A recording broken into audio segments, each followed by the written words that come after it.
আসসালামু আলাইকুম, recipe by beauty চ্যানেলে আপনাদেরকে স্বাগত জানাই। আজ আপনাদের সঙ্গে শেয়ার করব বাঁধাকপির মধ্যে ডিম দিয়ে খুবই সুন্দর একটা রেসিপি। আপনারা তো বাঁধাকপির রেসিপি অনেক খেয়েছেন, তো এই রেসিপিটা একবার রান্না করে খেয়ে দেখুন। একবার রান্না করলে আপনারা কিন্তু এটা বারবার রান্না করবেন, কারণ খেতে এতটাই টেস্টি হয়। তো অবশ্যই স্কিপ না করে পুরো রেসিপিটা দেখে নেবেন। চলুন কথা না বাড়িয়ে রেসিপি শুরু করি। এখানে দেখুন বাঁধাকপি কুচি করে নিয়েছি, একটা মিডিয়াম সাইজের বাঁধাকপির অর্ধেকটা কুচি করে নিয়েছি, 3টে আলু কেটে নিয়েছি একটু বড় সাইজ করে, আর এখানে 2টো টমেটো কুচি করে নিয়েছি, আর নিয়েছি এখানে মটরশুঁটি। তো সবকিছু আমার পরিমাণ মতো নিয়ে নিয়েছি। তারপরে খুব ভালোভাবে এগুলোকে ধুয়ে পরিষ্কার করে পানিটাকে ঝরিয়ে নিয়েছি। পানিটা খুব ভালো মতো ঝরিয়ে নিতে হবে। এবার এগুলোকে সাইডে রেখে দিলাম। গ্যাস অন করে কড়াই দিয়ে দিলাম। কড়াইয়ে দিয়ে দিচ্ছি এখানে সর্ষের তেল। তো এখানে আমি সর্ষের তেল দিয়ে দিলাম, আপনারা চাইলে কিন্তু সয়াবিন তেল দিতে পারেন। প্রথমে তেলটা ভালোভাবে গরম করে নিচ্ছি। তেল গরম হয়ে গিয়েছে, এবার আমি এখানে দিয়ে দিচ্ছি পেঁয়াজ কুচি। এখানে বড় সাইজের একটা পেঁয়াজ কুচি করে নিয়েছিলাম লম্বা করে, আপনারা চাইলে কিন্তু ছোট ছোট করেও কুচি করে নিতে পারেন। দিয়ে দিলাম 5-6টা মতো চেরা কাঁচা মরিচ। তো ঝালটা আপনাদের নিজেদের মতো করে আপনারা দিয়ে দেবেন।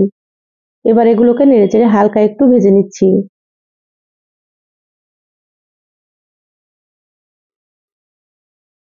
দেখুন পেঁয়াজগুলো ভাজা হয়ে গিয়েছে।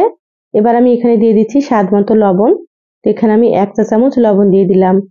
এবার এখানে দিয়ে দিচ্ছি 1/2 চা চামচ হলুদ গুঁড়ো। এবার লবণ আর হলুদটাকে খুব ভালোভাবে একটু নেড়েচেড়ে মিশিয়ে নিচ্ছি।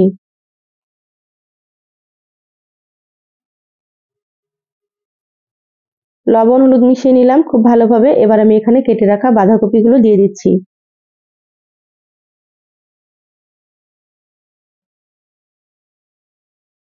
এখানে সম্পূর্ণ বাঁধাকপিগুলো দিয়ে দিলাম। এবার আমি একটু নেড়েচেড়ে নিচ্ছি। তো যারা ভিডিওটি ইউটিউব থেকে নতুন দেখছেন, প্লিজ চ্যানেলটা সাবস্ক্রাইব করে চ্যানেলের সাথেই থাকবেন। যারা ফেসবুক পেজ থেকে ভিডিওটি দেখছেন, প্লিজ একটা লাইক দিয়ে পেজটা ফলো করে রাখবেন পরবর্তী ভিডিও নোটিফিকেশন পাওয়ার জন্য। বাঁধাকপিগুলো আমি খুব ভালোভাবে একটু নেড়েচেড়ে মিশিয়ে নিলাম। এবার এখানে আমি আলুগুলো দিয়ে দিচ্ছি। তো আলুগুলো দেওয়ার সময় কিন্তু ভিডিওটা স্কিপ হয়ে গিয়েছে, তা আপনাদেরকে বলে দিলাম। আলুগুলো দিয়ে আবারও খুব ভালোভাবে একটু নেড়েচেড়ে মিশিয়ে নিতে হবে বাঁধাকপির সাথে। আলু আর বাঁধাকপি খুব ভালোভাবে মিশিয়ে নিলাম।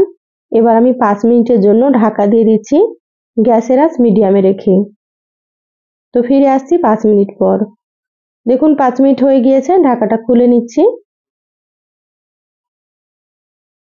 বাঁধাকপিগুলো অনেক নরম হয়ে গিয়েছে, আর বাঁধাকপি থেকে কিন্তু কিছুটা পানি ছেড়েছে। তো এইভাবে করে ঢাকা দিয়ে বাঁধাকপি আর আলু খুব ভালো মতো সেদ্ধ করে নেব। এখানে আমি কোনো রকম পানি দেব না। বাঁধাকপি থেকে যে পানিটা ছাড়বে সেটা দিয়ে কিন্তু আমি সেদ্ধ করে নেব। খুব ভালোভাবে নেড়েচেড়ে নিলাম। এবার আমি এখানে দিয়ে দিচ্ছি মটরশুঁটি আর টমেটো কুচিগুলো।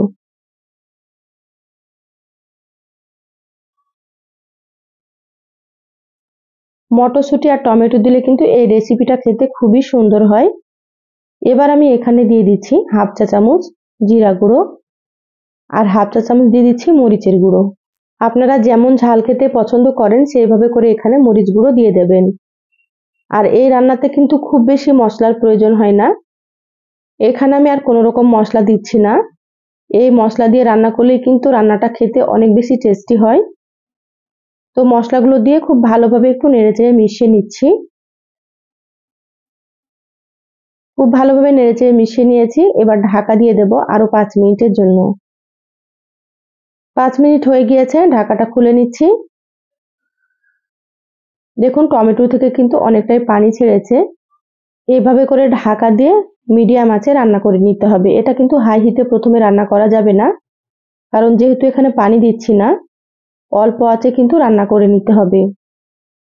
আর এইভাবে করে একটু সময় নিয়ে আলুগুলোকে সুন্দর মতো সেদ্ধ করে নিতে হবে। দেখুন খুব ভালোভাবে সেদ্ধ হয়ে গিয়েছে। আলুগুলো সেদ্ধ হয়ে গিয়েছে, এখানে আমি আর ঢাকা দেব না। এবার আমি গ্যাসের আঁচটা বাড়িয়ে দিচ্ছি। গ্যাসের আঁচ বাড়িয়ে একটু ভাজা ভাজা করে নেব। বাঁধাকপির যে পানিটা আছে সেটা কিন্তু একটু শুকনো করে নিতে হবে, তাহলে রান্নাটা খেতে ভালো লাগবে। তো এইভাবে আপনারা গ্যাস বাড়িয়ে একটু ভেজে নেবেন। আমার চ্যানেলে আরও অনেক রেসিপি আছে, চাইলে আপনারা কিন্তু দেখে নিতে পারেন। আমি সবসময় ঘরে থাকা মশলা দিয়ে রান্না করি, খেতে খুবই ভালো হয়। আপনারাও কিন্তু এইভাবে রান্না করে খেয়ে আমাকে কমেন্ট করে জানাবেন আপনাদেরকে কেমন লেগেছে। দেখুন অনেকটাই কিন্তু শুকনো শুকনো হয়ে গিয়েছে। এবার আমি মাঝের অংশটা এভাবে করে একটু সরিয়ে নিচ্ছি। এবার আমি এখানে ডিম দিয়ে দিচ্ছি। তো এখানে আমি 2টো ডিম দিয়ে দিচ্ছি। আপনারা চাইলে একটা ডিমও দিতে পারেন বা এখানে 3টে বা 4টে ডিমও দিতে পারেন। তো আপনাদের প্রয়োজন মতো আপনারা দিয়ে নেবেন। এবার সামান্য একটু লবণ দিয়ে দিচ্ছি। খুব বেশি লবণ দেওয়া যাবে না, যেহেতু আগে থেকেই লবণ দেওয়া আছে। এবার খুন্তি দিয়ে একটু নেড়ে নিচ্ছি। বাঁধাকপির একঘেয়েমি রেসিপি ছেড়ে অবশ্যই আপনারা কিন্তু এই রেসিপিটা একবার হলেও রান্না করে খেয়ে দেখবেন। গরম ভাত, রুটি, পরোটা সবকিছুর সঙ্গে কিন্তু দারুণ লাগে খেতে। এবার সমস্ত আমি খুব ভালোভাবে মিশিয়ে নিচ্ছি। এইভাবে হালকা একটু ভাজা হলেই কিন্তু মিশিয়ে নিতে হবে, তাহলে কিন্তু খেতে খুবই ভালো লাগবে। ডিমগুলো শক্ত হবে না, নরম থাকবে, তাতে করে আরো বেশি ভালো লাগবে খেতে। গ্যাসের আঁচ হাই হিটে রেখে এইভাবে একটু নেড়েচেড়ে ভেজে নিতে হবে, যাতে করে ডিমটা হালকা ভাজা হয়ে যায় আর ডিমের কাঁচা গন্ধটা চলে যায়। তো দেখুন আমি সেইভাবে করে একটু ভেজে নিচ্ছি। আপনারা হয়তো দেখে বুঝতে পারছেন রান্নাটা আমি কিভাবে করে নিলাম। ডিমগুলো আলাদা ফ্রাই প্যানে যদি আমি ভেজে নিতাম তাহলে কিন্তু ডিমগুলো এইভাবে বাঁধাকপির সাথে মিশতো না। সেজন্য আমি এইভাবে করে ডিম দুটো দিয়ে দিলাম, তাতে করে খেতে খুবই ভালো লাগে। তো আপনারা চাইলে কিন্তু আলাদা ফ্রাই প্যানে ভেজেও দিতে পারেন আপনাদের পছন্দ মতো করে। এবার আমি এখানে দিয়ে দিলাম 1/2 চা চামচ গরম মশলার গুঁড়ো। গরম মশলাটা দিলে কিন্তু ফ্লেভারটা খুবই ভালো আসে। তো এই গরম মশলার রেসিপিটা আমার চ্যানেলে দেওয়া আছে, আপনারা চাইলে কিন্তু গরম মশলার রেসিপিটা দেখে নিতে পারেন। এই গরম মশলাটা আমি মাংস, সবজি সব রকম রেসিপিতেই কিন্তু দিয়ে থাকি, খেতে খুবই ভালো হয়। দেখুন মশলাটা আমি খুব ভালোভাবে মিশিয়ে নিয়েছি আর রান্না হয়ে গিয়েছে। এবার গ্যাস বন্ধ করে দিচ্ছি, তারপরে প্লেটে তুলে নিয়ে তারপরে আপনাদেরকে দেখাচ্ছি।